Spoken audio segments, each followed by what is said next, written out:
Thank you, Mark. All new now at 5:30. Fatherlessness has become an epidemic in America, with the latest census showing 43% of children are now living in a home without a father. 43%. Our own Kara Sunland has written about her own journey to find her father in her new memoir, Finding Dad from Love Child to Daughter. And she's joining us with a special report on how this issue is affecting so many families in our community. Kara? Hi, Denise. Well, Sigmund Freud tells us, I cannot think of any need in childhood as strong as the need for a father's protection.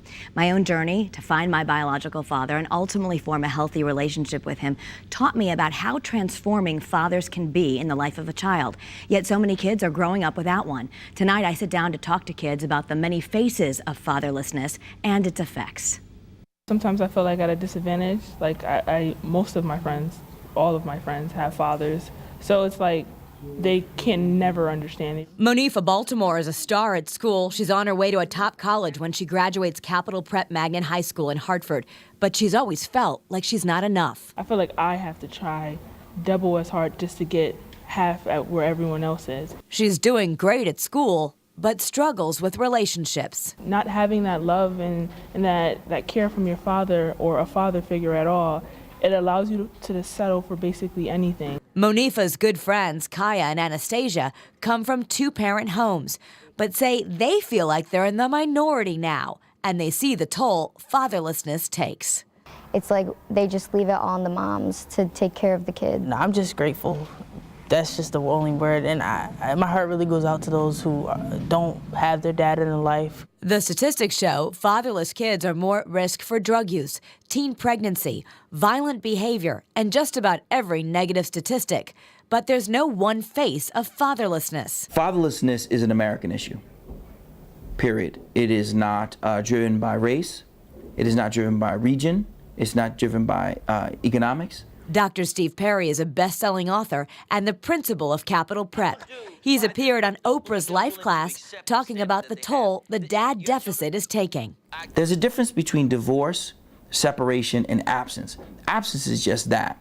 It is the lack of access to the person who you know is your dad, who very clearly makes a statement in his absence that you don't matter. Clinical professor of child psychiatry at Yale, Kyle Pruitt, wrote the book Father Need: Why Father Care is as Essential as Mother Care for Your Child. And he found children with a father in their life are better problem solvers, less likely to be involved in crime, have better verbal skills, and girls with fathers in their life do better in technology and math. His studies found it's more important that the father is present than if the parents stay married. So do you feel like you have to be there even more for your mom? You have to grow up faster? Yes, because I have to do like more stuff for her. I have to do chores and stuff when she can't do it. She's tired from working. Our fatherless president says the absence of a father leaves a hole in a child's life no government can fill, which is why there's now a White House task force on fatherlessness. A hole in your life is it's too great to ever be buried by anything. I mean, there's no easy solution here, but it's such a big issue for people. You wrote a whole book on this.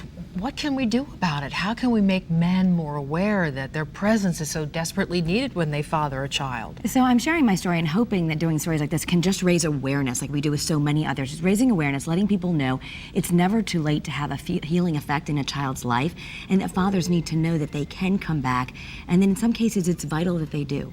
And so I'm going to be online. You can join me for a web chat on WFSB.com right after the story. I'm heading over to the web desk right now. And I'll also be coming up doing some book signings in town at the Mark Twain House in RJ Julia. So I'll have that on my Facebook and Twitter. Coming up next Tuesday, too. So. Fantastic. Well, Kara, I read the book. It's wonderful. And I know your dad is very proud of you. When he knew you were writing this, I know he's looking down. He's smiling down. That's it. All right. Congratulations. Thank you so much. A great message, too. Thanks, Kara. Thank you. New